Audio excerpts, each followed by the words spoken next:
কথা বলছি, যখন আপনি এটা বলেছেন আমি ক্লারিফাई করে নেব। आज आप लोग इलेक्शन कमीशन आए थे, क्या आरोप लेके आए थे, वो डिटेल बताइए। सबसे बड़ा आरोप आज हमारे माननीय प्रदेश के सभापति माननीय दिलीप घोष जी के ऊपर जिस हिसाब से कल हमला हुआ, बहुत बुरा हमला हुआ, और जो पत्थर उनके गाड़ी के कांच को चूर चूर किया ठीक उसी जगह जहां वो बैठे थे। ये तो ऊपर वाले की दया है, भगवान की दया है कि वो पत्थर उनके सर पे ना आया। उस उतना बड़ा पत्थर यदि सर पे कहीं भी लग जाए तो एक अघटन घट जाता। उनको चोट आई, उसके बाद वो हॉस्पिटल गए। फिर बोलता हूँ, हम सब का भाग्य अच्छा है, ऊपर वाले की दया है कि उनको कोई बहुत गंभीर चोट नहीं आया। मगर बार बार एक ही दृश्य देखा जाता है, बगल में खड़ी रहती है राज्य पुलिस जो केवल और केवल मुख दर्शक का रोल अदा करती है और कुछ नहीं। हम लोग आज सीईओ साहब को जो बोले उसमें हमारा मेन ये था कि देखिए साहब, तीन चरण का मतदान हो गया है, 5 चरण बाकी है। तृणमूल को जैसे दिख रहा है और उनके सुप्रीमो को, जो हमारे विदाई मुख्यमंत्री को जैसे दिख रहा है कि उनकी विदाई की घड़ी करीब आ रही है, ये हिंसा बढ़ेगा। आप इसको रोकिए, आप इसका संज्ञान लीजिए, कुछ काम कीजिए। सीईओ साहब ने एक बात जरूर कहा कि 16 लोगों को हिरासत में लिया गया है,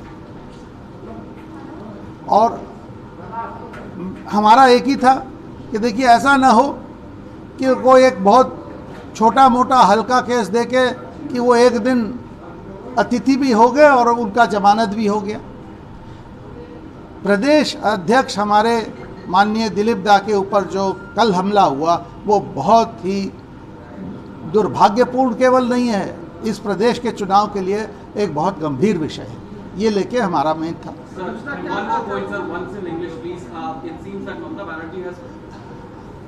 The caretaker come outgoing Chief Minister of West Bengal, Srimati Mamata Banerjee, not now, from the day the election started, from day one when she felt that things are not going her way, has been blaming all the constitutional authorities.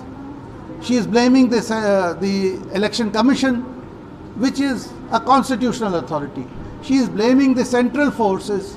Central forces, the jawans who come on duty come from all over the country, from Kashmir to Kanyakumari, from Kutch to Tinsukia. They have nothing to do with West Bengal. They are here for the polls today. Tomorrow they are back in their wherever they are posted.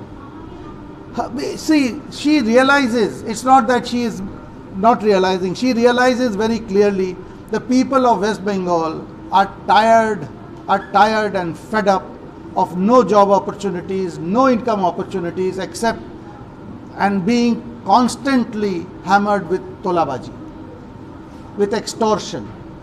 And people have already 3 phases. She knows that not only a party is losing, she herself has lost the election. So this is what she has no other option but to resort to such undemocratic words. Thank you, sir. Thank you.